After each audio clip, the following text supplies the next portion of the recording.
Next leadership theory is path goal theory. The path goal model of leadership was introduced by Marty Evans and Robert House.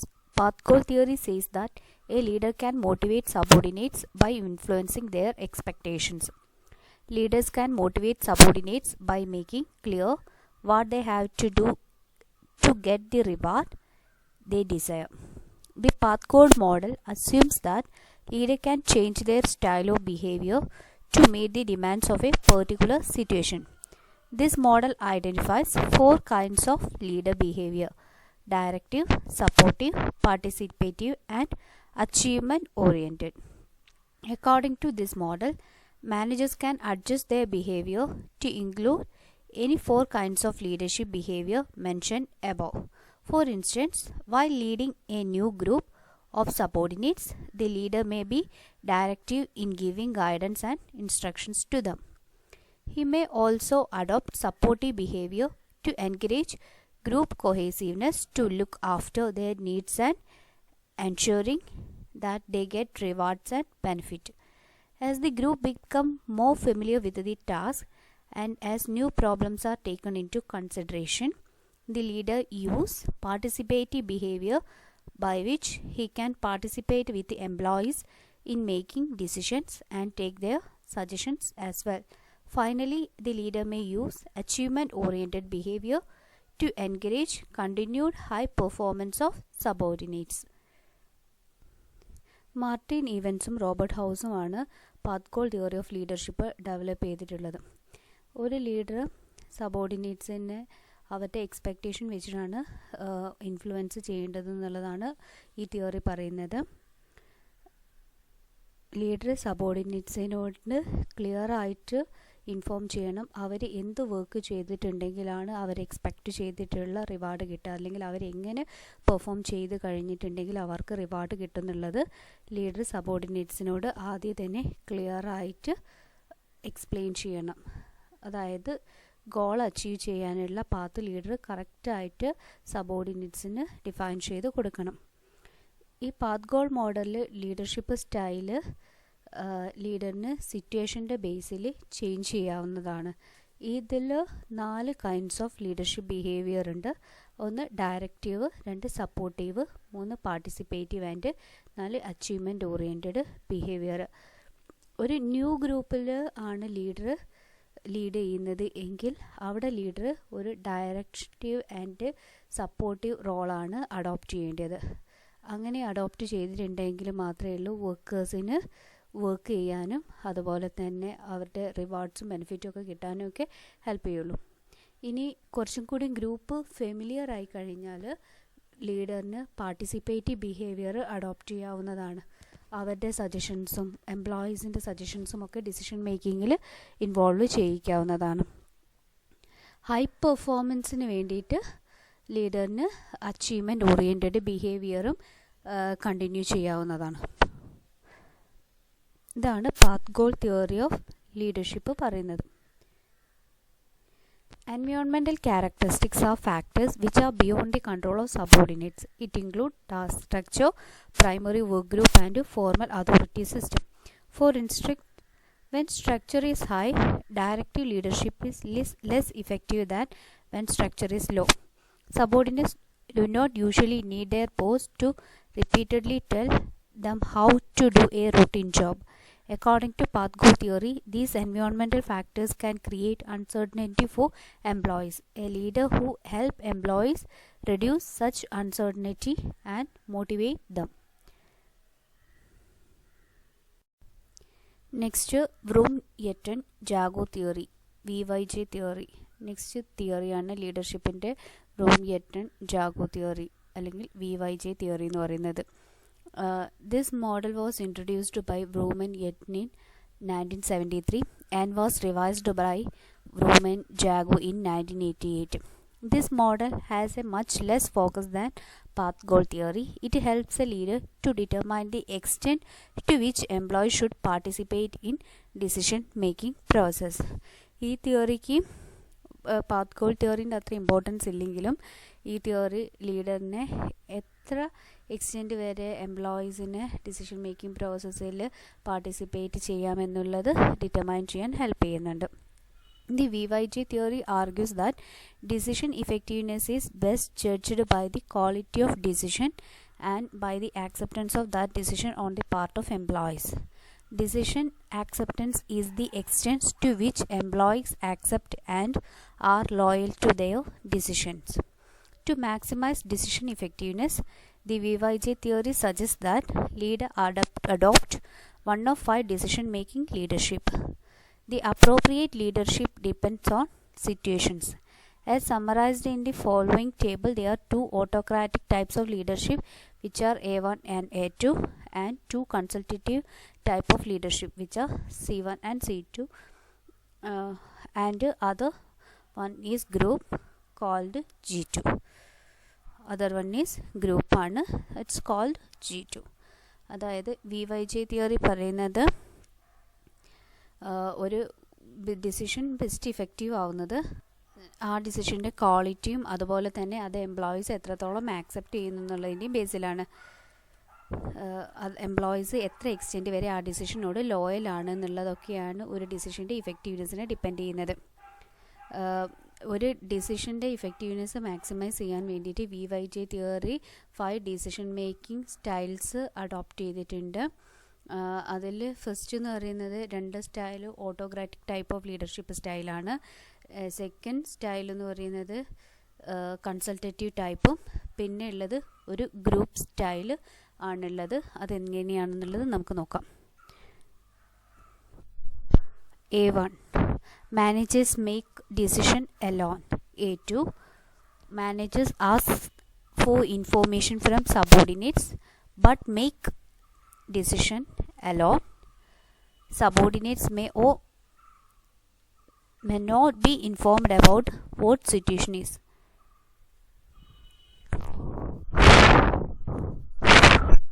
Next, C1 managers share the situation with individual subordinates and ask for information and evaluation. Subordinates do not meet as a group and manager alone make decision. C2 managers and subordinate meets as a group to discuss the situation but manager make decision. G2 managers and subordinate meets as a group to discuss the situation and group make decision. ഇതിൽ first വരുന്നത് A1 ആണ്. A1 എന്ന് പറഞ്ഞിട്ടുണ്ടെങ്കിൽ autocratic സ്റ്റൈലിൻ്റെ first style എന്ന് പറയുന്നത് managers തനിച്ച് decision എടുക്കുന്നതിനെയാണ് A1 എന്ന് പറയുന്നത്. A2 എന്ന് പറയുന്നത് managers ask for information from subordinates. Managers സബോർഡിനേറ്റ്സിൻ്റെ അടുത്ത് നിന്ന് ഇൻഫോർമേഷൻ ചോദിക്കും, പക്ഷേ ഡിസിഷൻ എടുക്കുന്നത് മാനേജേഴ്സ് തനിച്ചായിരിക്കും. അവിടെ സിറ്റുവേഷൻ എന്താണെന്ന് മാനേജർക്ക് വേണമെങ്കിൽ സബോർഡിനേറ്റ്സിനെ ഇൻഫോം ചെയ്യാം, അതല്ല എങ്കിൽ ഇൻഫോം ചെയ്യാതിരിക്കും. അത് മാനേജറിനെ ഡിപ്പെൻഡ് ചെയ്തുകൊണ്ടിരിക്കും. ഇതാണ് ഓട്ടോക്രാറ്റിക് സ്റ്റൈൽ 2 പറയുന്നത്. C1 എന്ന് പറഞ്ഞു കഴിഞ്ഞാൽ കൺസൾട്ടേറ്റീവ് ടൈപ്പ് 1 ആണ്. Managers share the situation with individual subordinates and ask for information and evaluation. Subordinates do not meet as a group and manager alone make the decision. Manager subordinatesനോട് inform ചെയ്യും, എന്നിട്ട് information ഇവാലുവേഷനൊക്കെ നടത്തും. പക്ഷേ manager തന്നെയാണ് ഇവിടെയും decision എടുക്കുന്നത്. ഇവിടെ സബോർഡിനേറ്റ്സിനോട് communicate ചെയ്യുന്നുണ്ട്, ഇവാലുവേഷൻ നടത്താനും പറയുന്നുണ്ട്. അതിൻ്റെ ബേസിൽ മാനേജർ ഇവാലുവേഷൻ നടത്തുന്നുണ്ട്. C2 എന്ന് പറയുന്നത് കൺസൾട്ടേറ്റീവ് ടൈപ്പ് 2 ആണ്. Managers and subordinate meet as a group to discuss the situation but manager take this decision. C2ൽ മാനേജേഴ്സും സബോർഡിനേറ്റും സിറ്റുവേഷൻ ഡിസ്കസ് ചെയ്യാൻ വേണ്ടിയിട്ട് മീറ്റ് ചെയ്യുകയും ഒരു ഗ്രൂപ്പിൽ എല്ലാവരും കൂടി ഒരുമിച്ച് മീറ്റ് ചെയ്യുന്നുണ്ട്, പക്ഷേ ഡിസിഷൻ മാനേജേഴ്സ് തനിച്ച് തന്നെയാണ് എടുക്കുക. G2 എന്ന് പറയുന്ന സമയത്ത് ഗ്രൂപ്പ് 2 ആണ്. Managers and subordinate meet as a group to discuss the situation and group make the decision. ഇവിടെ മാനേജേഴ്സും സബോർഡിനേറ്റും ഒരുമിച്ച് മീറ്റ് ചെയ്തിട്ട് അവരുടെ സിറ്റുവേഷൻ ഡിസ്കസ് ചെയ്തിട്ട് ഗ്രൂപ്പാണ് ഇവിടെ ഡിസിഷൻ എടുക്കുന്നത്. G2ൽ ഗ്രൂപ്പാണ് ഡിസിഷൻ എടുക്കുന്നത്. The situation defined by a series of questions about the characteristics or attribute of the problem under consideration. To address the question, the leader uses one of the four decisions. Two of them are used when problem affect the entire group. For example, a decision about the facilities to given to employees in new office affect the entire group, and other to appropriate when the decision affects a single individual only. Example, a new office for the individual only. Moreover, one of each to be used when decision has to be made quickly because of some urgency, and others are to be used when decision can be made more slowly and leaders want to use opportunity to develop subordinate decision making abilities. Situation ആണ് ഏത് ടൈപ്പിലുള്ള ഡിസിഷനാണ് manager എടുക്കുന്നത് എന്നുള്ളത് നോക്കുന്നത്. ഇതിൽ ഏത് method വേണമെങ്കിലും ലീഡറിന് decision എടുക്കാൻ വേണ്ടിയിട്ട് യൂസ് ചെയ്യാവുന്നതാണ്.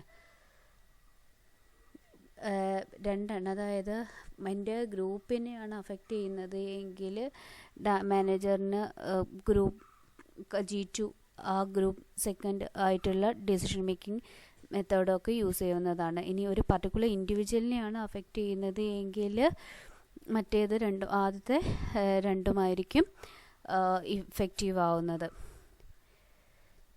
ഇനി ക്വിക്കലി അല്ലെങ്കിൽ അർജൻറ്റായിട്ട് ഡിസിഷൻ മേക്കിംഗ് വേണ്ട സമയത്തും മാനേജേഴ്സിന് ചിലപ്പോൾ സബോർഡിനേറ്റ്സിൻ്റെ പാർട്ടിസിപ്പേഷനിലൂടെയൊന്നും ഡിസിഷൻ എടുക്കാൻ പറ്റില്ല. സ്ലോ ആവുന്ന സമയത്ത് മാനേജേഴ്സിന് സബോർഡിനേറ്റ്സിനെയും കൂടെയും പാർട്ടിസിപ്പേറ്റ് ചെയ്യാൻ ഡിസിഷൻ എടുക്കാനായിട്ട് കഴിയും. VYJ model was criticized by its complexity. Computer softwares have been developed to aid leaders in defining situation, answering questions about problem attributes, and developing strategy for decision making participation. Although the VYJ model is too new, have been truly tested evidence so far indicates this model can help leader to choose the most effective way to include subordinates in decision making. ഇത് ഈ മോഡലിന് ഒരുപാട് criticisms ഉണ്ട്. കാരണം ഇതിൻ്റെ complex structure കൊണ്ട് തന്നെയാണ്. Computer സോഫ്റ്റ്വെയർസൊക്കെ leader ഒരു പർട്ടിക്കുലർ സിറ്റുവേഷൻ ഡിഫൈൻ ചെയ്യാൻ വേണ്ടിയിട്ട്, അതുപോലെ തന്നെ ക്വസ്റ്റ്യൻസിൻ്റെ ആൻസേഴ്സ് പ്രൊവൈഡ് ചെയ്യാൻ വേണ്ടിയിട്ടൊക്കെ യൂസ് ചെയ്യുന്നുണ്ട്. മാത്രമല്ല ഇത് ഒരു പുതിയ മോഡലായതുകൊണ്ട് ഇതിന് കൂടുതൽ ടെസ്റ്റുകളൊക്കെ ഒന്നുകൂടി തറോലി ടെസ്റ്റ് ചെയ്യേണ്ട റിക്വയർമെൻറ്റ്സ് ഒക്കെ ഉണ്ട്. ഇത്രയുമാണ് VYG പറയുന്നത്. Other contingency approach, vertical diet linkage model. This model stresses the fact that leader actually have different kinds of working relationship with different subordinates. Each manager subordinate relationship represent on vertical diet. The vertical diet linkage model suggests that leader establishes special working relationship with some subordinate based on the combination of respect, trust, and linking.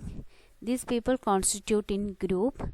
Other subordinate remain in the out group, who receives less of leader's time and attention.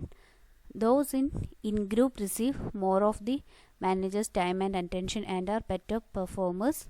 Research show that the people in group are more productive and are more satisfied with their work than out group members. Vertical diet linkage model ആണ് first അത് contingency മോഡലിൽ പറയുന്നത്. ഇതിൽ പറയുന്നത് ലീഡറിൽ ഒരു working ഗ്രൂപ്പിൽ തന്നെ പല സബോർഡിനേറ്റ്സ് ഉണ്ടാവും. ഈ സബോർഡിനേറ്റ്സുമായിട്ട് ലീഡറിന് ഡിഫറെൻറ്റ് കൈൻഡ് ഓഫ് റിലേഷൻഷിപ്പ് ആയിരിക്കും ഉണ്ടാവുക എന്ന് പറയുന്നത്. ചില മാനേജർക്ക് ചില പർട്ടിക്കുലർ സബോർഡിനേറ്റ്സിനോട് ഒരു പ്രത്യേക ഇഷ്ടമൊക്കെ ഉണ്ടാവും. അതിൻ്റെ അവർ തരുന്ന ട്രസ്റ്റ്, ലിങ്കിങ്, അവർ തമ്മിലുള്ള കോമ്പിനേഷൻ്റെ ഒക്കെ ബേസിലായിരിക്കും. അങ്ങനെ മാനേജേഴ്സിന് സ്പെഷ്യൽ അറ്റാച്ച്മെൻ്റ് ഉള്ള ഗ്രൂപ്പിനെയാണ് ഇൻ ഗ്രൂപ്പ് എന്ന് പറയുക. മറ്റുള്ള സബോർഡിനേറ്റ്സിനെ, ആ ഗ്രൂപ്പിലുള്ള മാനേജേഴ്സ് സ്പെഷ്യൽ അറ്റൻഷൻ കൊടുക്കാത്ത സബോർഡിനേറ്റ്സിനെ ഔട്ട് ഗ്രൂപ്പ് എന്ന് പറയും. അവർക്ക് മാനേജേഴ്സ് ലെസ് അറ്റൻഷനും ലെസ് ടൈമും ഒക്കെ പ്രൊവൈഡ് ചെയ്യുന്നുണ്ടാവുള്ളൂ.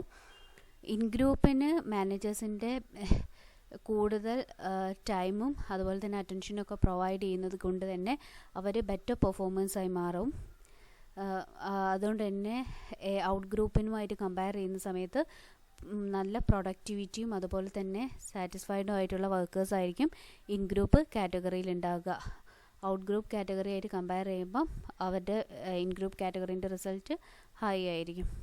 നെക്സ്റ്റ് contingency മോഡലാണ് life cycle model. Life cycle model suggests that appropriate liberal behavior depends on maturity of followers. In this context, maturity includes motivation, competence, and experience. The model suggests that followers become more mature. The leader needs to move gradually from high to low task orientation. Simultaneously, leader employees oriented behavior should start low, increase at a moderate rate, and then decline again. Many leaders are familiar with the life cycle theory because it is both simple and logical. However, it has received little scientific support from researchers. ഇത് life cycle model പറയുന്നത് ലീഡർഷിപ്പിൻ്റെ behaviour depend ചെയ്യുന്നത് ഫോളോവേഴ്സിൻ്റെ maturity depend ചെയ്തിട്ടാണ്. ഇതിൽ maturity എന്ന് പറയുന്നത് motivation ആവാം, കോമ്പിറ്റൻസും ആവാം, experience ആവാം. ഫോളോവേഴ്സ് ഹൈലി മെച്യൂർഡ് ആവുന്ന സമയത്ത് ലീഡേഴ്സിന് ഹൈ ടു ലോ ടാസ്ക് ഓറിയൻറ്റേഷനിലേക്ക് മൂവ് ചെയ്യാൻ പറ്റും. അതുപോലെ തന്നെ ലീഡേഴ്സിൻ്റെ എംപ്ലോയി ഓറിയൻറ്റഡ് ബിഹേവിയർ കുറച്ച് മതി. ഇൻക്രീസ് ചെയ്യുന്ന സമയത്ത് അത് moderate rate and then decline again. അതായത് ഹൈലി മെച്യൂർഡ് ആയിട്ടുള്ളതാവുന്ന സമയത്ത് ലീഡേഴ്സിൻ്റെ ബിഹേവിയർ എന്ന് പറയുന്നത് ഫസ്റ്റ് തന്നെ സ്റ്റാർട്ടിങ്ങിൽ ലോ മതി, പിന്നെ ലീഡേഴ്സ് എംപ്ലോയീസ് ഓറിയൻറ്റഡായി കുറച്ച് ഇൻക്രീസ് ചെയ്യണം, പിന്നെ അവർ ഹൈലി മെച്യൂർഡ് ആവുന്ന സമയത്ത് ഓട്ടോമാറ്റിക്കലി ലീഡറിന് ബിഹേവിയർ ഡിക്ലൈൻ ചെയ്യാവുന്നതാണ്. അതായത് എംപ്ലോയി ഫോക്കസ് കുറയ്ക്കാവുന്നതാണ്. ഇത് പല ലീഡേഴ്സും ഈ ലൈഫ് സൈക്കിൾ അപ്രോച്ച് ഫോളോ ചെയ്യുന്നുണ്ട്. Emerging perspectives on leadership in business. Substitute for leadership. The existing leadership theories and models try to specify what kind of leader's behavior is appropriate for different situations. They do not take into consideration the situation where leadership is not needed. The substitute concept identifies the situation where the characteristics of subordinates, task and organization replace leader's behavior. For example, when a patient is administered to an emergency room in a hospital, nurses, doctors and attendants act immediately without waiting directive or supportive behavior of leader in an emergency ward. Substitute for leadership എന്ന് പറയുന്നത് ലീഡർഷിപ്പിൻ്റെ emerging perspective ആണ് പറയുന്നത്. അതിൽ first വരുന്നതാണ് substitute for leadership. ഇതിൽ പറയുന്നത് ഇപ്പോഴത്തെ leadership തിയറീസൊക്കെ ഏത് ലീഡർഷിപ്പ് തിയറീസാണ് ഒരു പർട്ടിക്കുലർ സിറ്റുവേഷനിൽ അപ്രോപ്രിയേറ്റ് ആയിട്ടുള്ളത് എന്നാണ് പറയുന്നത്. ഇനി ഒരു ലീഡർഷിപ്പും ആവശ്യമില്ലാത്ത സിറ്റുവേഷൻസിനെ പറ്റിയിട്ട് ഈ തിയറീസ് ഒന്നും എക്സ്പ്ലെയിൻ ചെയ്യുന്നില്ല. അതായത് സിറ്റുവേഷൻസോ ചിലപ്പം ലീഡേഴ്സ് ബിഹേവിയർ അല്ലെങ്കിൽ വിത്തൗട്ട് ലീഡറിൻ്റെ ഇൻസ്ട്രക്ഷൻ ഇല്ലാതെ തന്നെ സബോർഡിനേറ്റ്സ് ഇതിനെ ഇഫക്റ്റീവായിട്ട് വർക്ക് ചെയ്യാൻ മോട്ടിവേറ്റ് ചെയ്യുന്നുണ്ട്. നെക്സ്റ്റ് വരുന്നത് several characteristics of subordinate may serve to replace or change the behaviour of the leader. For example, employee with much ability and experience may not be told what to do. Similarly, a strong need for independence by subordinate may result in effective of leader behavior. സബോർഡിനേറ്റിൻ്റെ ക്യാരക്ടറിസ്റ്റിക്സും അതുപോലെ important ആണ്. നല്ല efficient ആയിട്ടുള്ള ഒരു വർക്കറിന് ലീഡറിൻ്റെ ആവശ്യം ഉണ്ടാവില്ല, instruction ഇല്ലാതെ തന്നെ അവരത് ചെയ്തോളും. Characteristics of the task that may substitute the leading include the availability of feedback and intrinsic satisfaction. For example, when job is routine and simple, subordinate may not need direction. When task is challenging, subordinate may not need or want support. അതായത് ടാസ്കിൻ്റെ ക്യാരക്ടറിസ്റ്റിക്സും ലീഡർഷിപ്പിനെ substitute ചെയ്യുന്നത് റൂട്ടീനായിട്ടുള്ള task ആവുന്ന സമയത്ത് subordinate അത് വലിയ ഡയറക്ഷനൊന്നും ഇല്ലാതെ ഇഫക്റ്റീവായിട്ട് perform ചെയ്യാൻ പറ്റും. Organisational characteristics that may substitute for leadership include formalisation of group cohesion, inflexibility and rigid reward structure. For example, when policies are formal and rigid, leadership may not be needed. Organisation strict rigid പോളിസീസൊക്കെയാണ് follow ചെയ്യുന്നതെങ്കിൽ workers automatically ആ റൂൾസും റെഗുലേഷൻസും follow ചെയ്യും. അവിടെ പിന്നെ വേറെ ലീഡർഷിപ്പിൻ്റെ നീഡൊന്നും ആവശ്യം ഉണ്ടാവില്ല.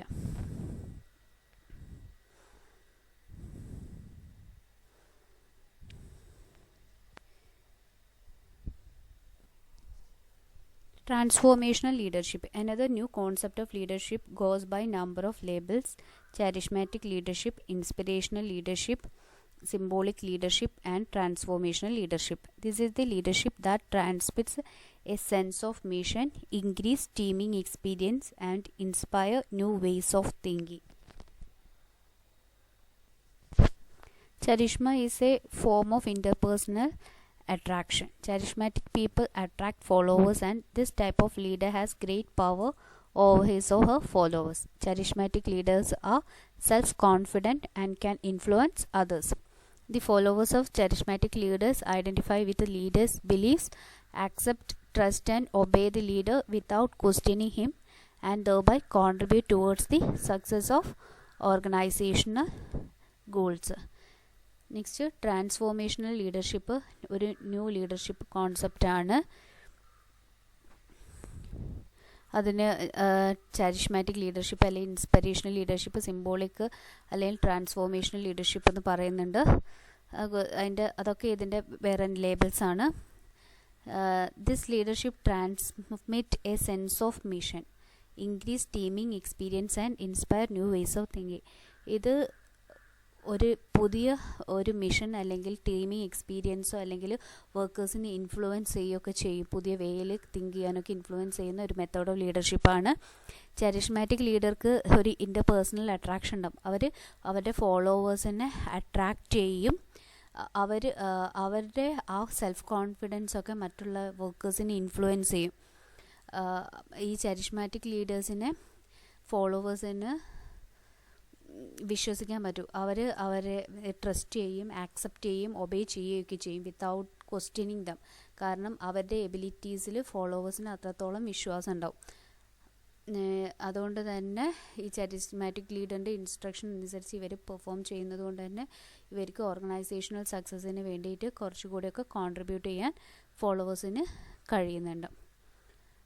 അതിനാണ് ചാരിസ്മാറ്റിക് സ്റ്റൈൽ ഓഫ് ലീഡർഷിപ്പ് എന്ന് പറയുക. അതായത് ഫോളോവേഴ്സിന് ലീഡറിൻ്റെ മുകളിൽ അത്രത്തോളം ഫെയ്ത്ത് ഉണ്ടാവുന്ന ഒരു ടൈപ്പ് ഓഫ് ലീഡർഷിപ്പാണ് ചാരിസ്മാറ്റിക് പവർ ലീഡർഷിപ്പ് എന്ന് പറയുന്നത്.